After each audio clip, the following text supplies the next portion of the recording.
Someone set fire to the graveyard this morning. It wasn't like anything you've ever seen.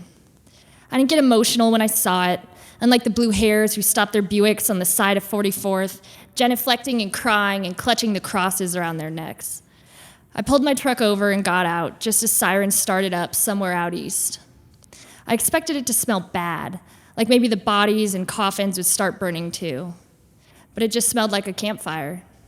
I love that smell, especially with ribbons of raw venison skewered over top, blood and fat boiling and dripping into the hot heart of the pit, thermos of whiskey in one hand and your old man leaning back in the chair adjacent, rolling smoke slow and careful like he's got all the time in the world even though you both know he doesn't.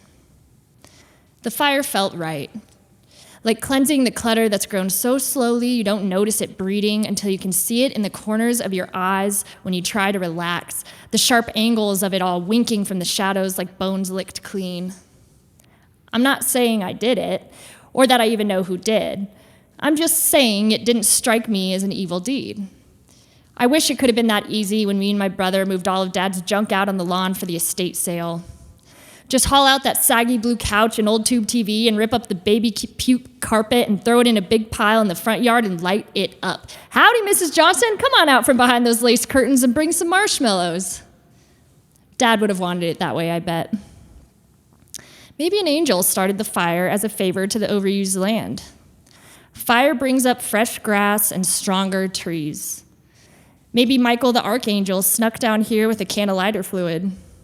Maybe he knows graveyards are a vanity that were never God's wanting.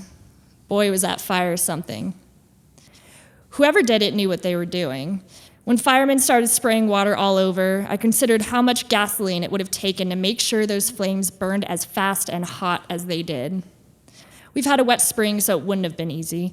Then again, whoever did it could have gotten creative and sided with the 3 S's: sodium chlorate crystals, sugar, and sulfuric acid. I sniffed the air. It was hard to say.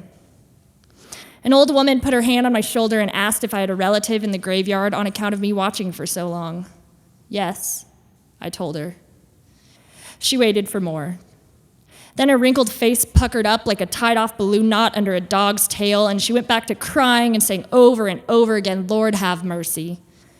I wanted to tell her, "He does. Look straight ahead."